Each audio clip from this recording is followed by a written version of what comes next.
la marche chrétienne avec le Saint-Esprit. Que retenir? Mais celui-là qui nous demande d'imiter le Christ, il s'appelait Saul de Tarse. Pendant qu'il s'appelait Saul de Tarse, il a mené une certaine vie. Après, au moment où il nous demande d'imiter le Christ, suivant son exemple, parce que lui, il est devenu imitateur du Christ, quelque chose qui s'est passé dans sa vie. Il a fait une rencontre avec le Christ. Bien aimé, le christianisme commence par notre rencontre avec le Christ. Lorsqu'il fait cette rencontre avec le Christ le conduit à Ananias. Tu lui imposes les mains, les écailles de ses yeux tombent, il est baptisé. Saul de Tarse, il prend la Torah, les écrits des prophètes, le Pentateuque, les 5 premiers livres de l'Ancien Testament écrits par Moïse. La Bible dit il va dans le désert de l'Arabie. Là-bas, il s'abîme dans la parole de Dieu. Bien aimé, je le dis et je vais le répéter encore ce soir. Tu ne peux jamais être chrétien si tu refuses de lire la Bible. Ça n'existe pas. Arrêtons de nous tromper nous-mêmes. Partir à l'église ne fait pas de nous chrétiens. Être membre d'une dénomination ne fait pas de nous chrétiens. Tu veux savoir combien de temps j'ai passé établi dans le péché, je me complaisais dedans parce qu'on me disait quoi? On me donnait des conseils, il faut faire tu vas te marier. Bien aimé, il faut faire tu vas te marier là, c'est pas une bonne nouvelle. La servante de Dieu elle a parlé d'impudicité, de débauche et de toute forme de péché. Ce que j'entendais, on me disait Dieu est amour et miséricorde. C'était à moitié juste. L'amour et la miséricorde de Dieu se déploient lorsque nous abandonnons le péché. Lorsque nous abandonnons le péché, l'amour et la miséricorde de Dieu se déploient et nous localisent. Mais établi dans le péché, l'amour et la miséricorde de Dieu peuvent nous donner quelques miettes. J'étais à San Pedro lorsque je suis allé rendre visite à quelqu'un et puis j'ai trouvé un couple de frères évangélistes qui vendaient la Bible audio. En son temps, c'était en coffret. 2 coffrets, il y avait l'Ancien Testament et le Nouveau Testament. Et je suis tombé dessus. Et puis, j'ai acheté. Et puis, j'ai gravé cela. Avant, c'était des CD. J'ai gravé cela sur mon ordinateur. Et j'ai commencé à méditer, à écouter la Bible en boucle.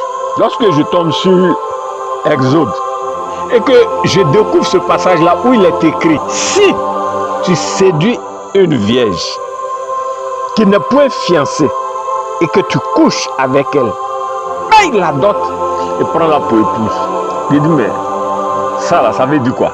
Cela veut dire que dans la pensée de Dieu, conformément à sa parole là, l'usage du sexe est exclusivement réservé dans le strict cadre du mariage. Devenus croyants, nous appartenons à une communauté. Lorsque nous avons posé cet acte prophétique, aller trouver les parents de la jeune fille, payer la dot, elle devient notre femme, notre épouse selon Dieu, devant les 2 familles. Nous sommes dans une société. Les lois de nos pays disent que pour qu'un homme et une femme soient reconnus comme mari et épouse, ils doivent échanger le consentement devant l'officier de l'état civil. Mariage civil. Maintenant, nous prenons cela, ce que nous avons contracté sur le plan coutumier, la dot là, nous l'avons rendu légal. Nous prenons cela maintenant, nous le portons devant le trône de Dieu. Et Dieu prononce la bénédiction sur cette union-là. C'est ce qu'il a fait pour Adam et Ève. C'est à partir de là maintenant que de manière juste, correcte, nous allons permettre à Dieu de pouvoir opérer dans notre vie.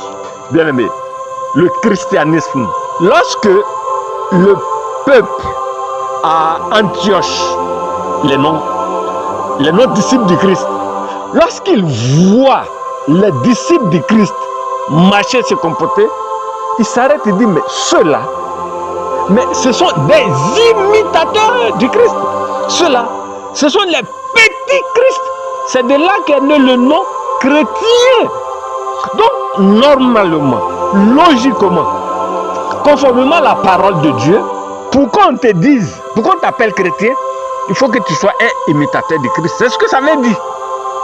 Mais est-ce qu'aujourd'hui, en 2025, nous pouvons en toute humilité dire que ce que nous faisons là, on peut nous appeler chrétiens?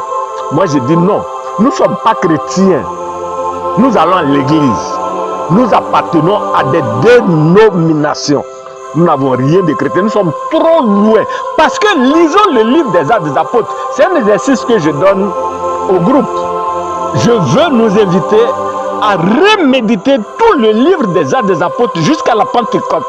Bien-aimés, lorsque nous lisons ce livre-là, nous découvrons le témoignage des premiers chrétiens. Lorsque nous finissons de lire et nous voyons comment nous vivons, non, ayons le courage et l'humilité de reconnaître que cela n'a rien à voir entre la vie que les premiers disciples menaient, au point où les païens les voyaient, ils avaient peur de les approcher et disent ceux-là, ce sont des imitateurs du Christ, ceux-là, ce sont des petits Christ, ceux-là sont des chrétiens. On dit qu'il vivait dans l'amour fraternel.